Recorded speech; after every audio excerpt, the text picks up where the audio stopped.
We want to find out what's been going on in the Vermont State Legislature. So we're welcoming back guests from previous shows, and that's Representative John Killacky and Representative Taylor Small. So hello there, people. Hello. Hello, hello.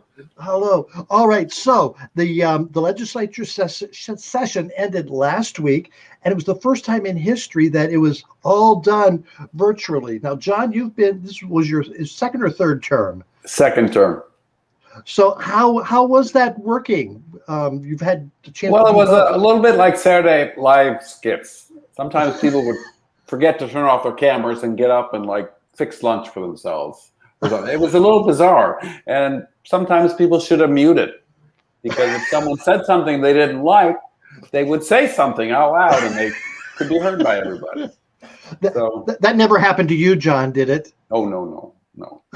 I mute most of the time. But you know what, Amber, the highlight for me is serving with Taylor. This was her first term, and it was extraordinary. And we got to do some negotiating behind the scenes we'll talk about in a minute that was profound, that changed housing. And it was so great to work with Taylor. I just appreciate for the audience who doesn't realize, Taylor Small was the first transgendered representative elected in Vermont, and my hat off to you.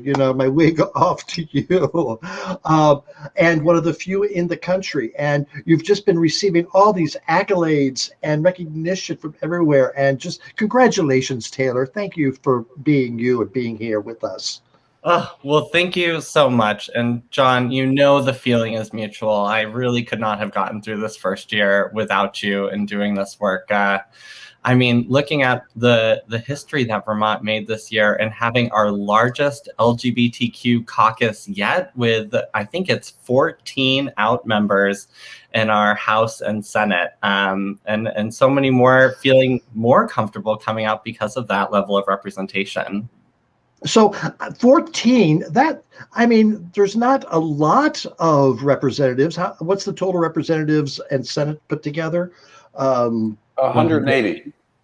180, well, 14. That has to be one of the largest percentages in the country, because I know like Pennsylvania only has 2. And our Senator Pro Temp, the head of the Senate, is a dyke on a bike, okay? Becca Ballant is a motorcycle girl. So she's on there with her bike. So it's pretty profound.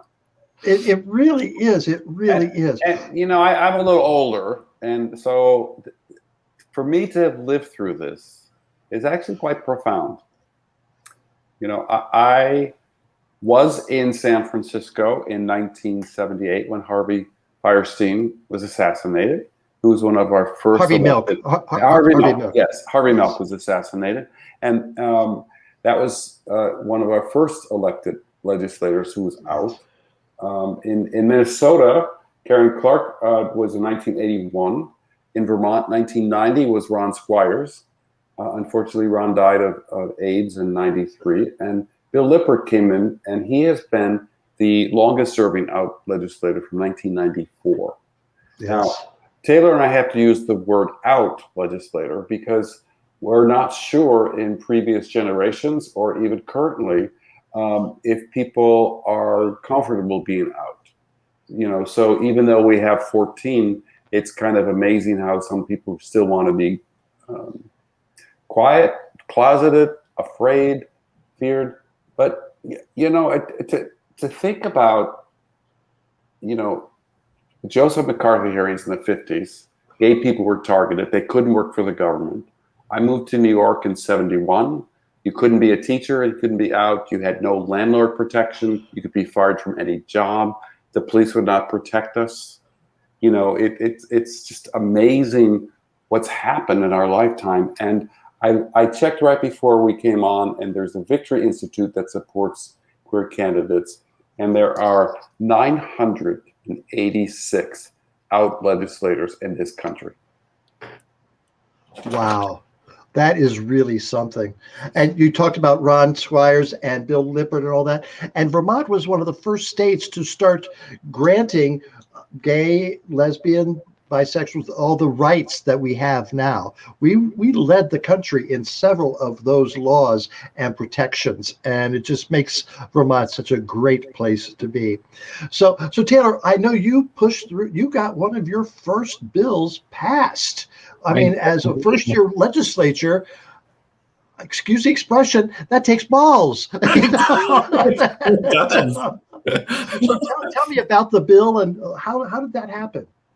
So the bill was named H128, but now a law, Act 18, which effectively banned the LGBTQ plus panic defense in the state of Vermont. And so the first time that the panic defense really came on and caught national recognition was the murder of Matthew Shepard back in 1998. And it was an unashamed killing and murder of an openly gay man. And so what we see across our nation is an increase in violence against the LGBTQ plus community, and in particular, trans women and trans women of color, to the effect that the Human Rights Commission, or Human Rights Campaign, I should say, has actually said for the past 3 years that it was the deadliest year in the United States for trans people. For the last 3 years in a row, we've only seen a growing list of violence across our nation.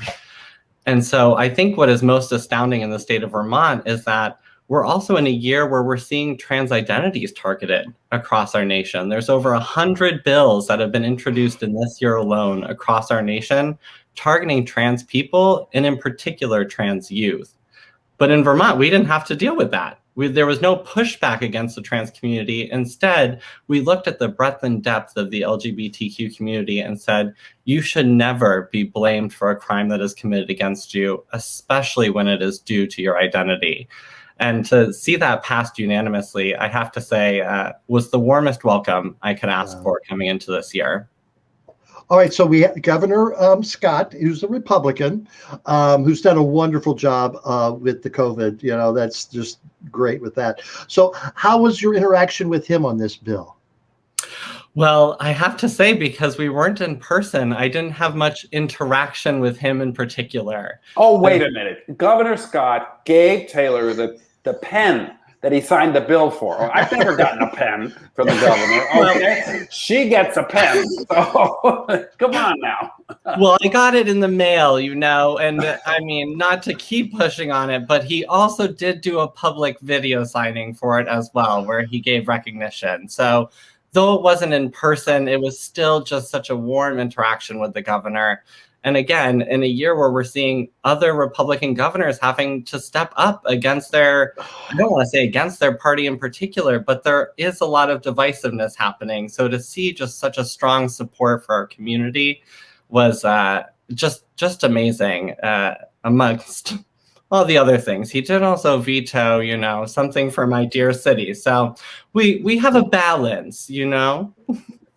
Well, it's very interesting that he did a video signing of that bill. Just think back when Governor Dean signed the civil union law, he did it away from everybody. There was no public viewing of it at all. And he was a Democrat. And yet we have a Republican who's proud and out signing that bill. Well, congratulations, Taylor. The other thing is when Taylor said, you know, it was unanimous in both chambers, that doesn't happen very often. And that is really testament to Taylor. She came in and she, in a very quiet way, educated people. And when people get to know somebody, who they are, they have less fear around things. And so we have, you know, we have progressives, we have Democrats, we have independents, we have very conservative Republicans as well. It was all unanimous. So there really was a great testament to Taylor and the teaching that we all learned from her and others in the journey. So John, you know, in the past, you know, if you're working on a bill, you could grab someone off and take them off to the corner and talk to them about it.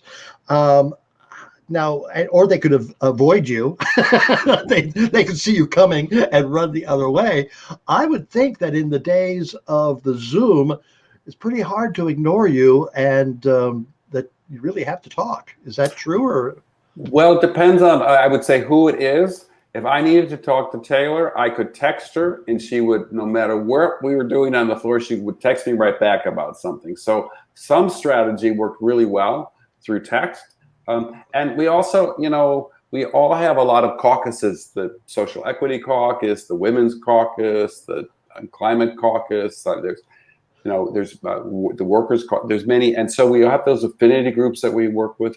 And in a way, Zoom helped build a kind of cohort of intention in those. And so we were able to lobby in a different way, and sometimes more effectively versus one-on-one in having lunch or something.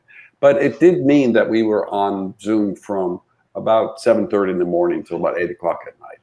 Wow. Yes. So how do you see that going into the next session? Hopefully you'll be in person.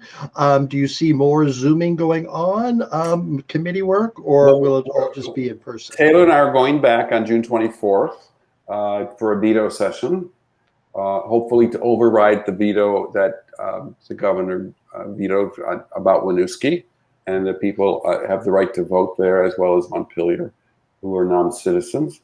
And that's my birthday, Taylor, so you better make a big fuss that day. Oh, I can't wait. but you're warned. but so anyway, we'll be on Zoom then. But in January, we'll be back in person, and it'll be fun to be back in person. It'll be, it's really so grand to sit there in that big hall. Yes. So on a scale of 0 meaning it really sucked to 10 meaning I got everything I wanted accomplished, where would you put this last session? Taylor, you first.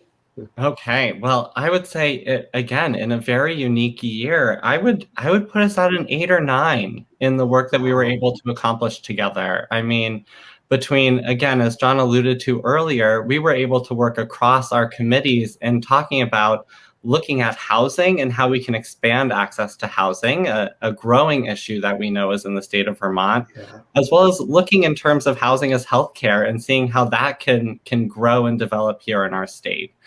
And I mean, we took some really key issues to task, such as broadband expansion with some support of some federal funds. We were able to expand childcare financial assistance programs so that more people would be able to get back into working after such a rough year and know that they won't have to pay more than 10% of their salary and being able to get their kids into affordable and equitable childcare. And of course, being able to pass bills that not only protected and affirmed the rights of LGBTQ Vermonters, but also I really appreciate the fact that we were able to declare racism as a public health emergency, and understanding that COVID really highlighted or shone a light on the ways that our systems were not equitably supporting folks across the state and across our nation. And taking that intentional effort moving in through this year and into our next legislative session and saying, how can we do better in making Vermont a welcoming space for everyone? Wow. And John, how would you rate this session? Well, there were some great achievements. There were some disappointments in bills we were working on. But I think the most profound moment for me was on March 31st, which was the 90th anniversary of when Vermont signed into law in 1931 a bill, the eugenics movement started officially, with that it really encouraged sterilization of people that were deemed unfit in Vermont. And so that was poor people, people of color, it was people with disabilities, it was our Abenaki tribes. It was such a dark part of our history. And so we as a legislature formally apologized. And it took 90 years to recognize that. And even though it was symbolic, it was really important to really own the issues and the trauma and the multi-generational trauma that's happened because of that. So that was very important. I sit on general housing and military affairs, so we deal with alcohol, sports betting, National Guard. We strengthened some unions, which is important to me. We had a rental registry that we had, and it was the last day of the session that we didn't get it across back to the Senate. So that's in abeyance right now, but it's a biennium, so we can either do it at the veto session later this month or in January. So I hope that works. So great. It's the long game. So what's your goal for the second part of the session or your term next January? Anything special? I would say the big one on my list is looking at our education funding system. And so this year we put a task force into place. I know, I like the complex things here, Amber. We put a task force into place to see how we can implement equitable student weighting. I won't get into the complicated education fund, but know that there are some much needed changes in there that I'm hoping that we're able to achieve in the next session that will distinctly benefit Winooski and a majority of our rural towns and cities across the state. Wow. And John, do you have a project you have coming up? $15 an hour. We are getting $15 an hour, changing the minimum wage. Homeless Bill of Rights is really important to me. Expanding recovery homes is also very important to me. So if I can work on those three things, I will be very happy. Well, thank you so much. You both of you just represent your constituents so well, and I'm very proud to be a Vermonter and have you two speaking for us in the State House. Thank you. Thank you. I love you, Amber, as you know. I hope. Don't tell Larry. He's watching, I'm sure. So he's fine. All right.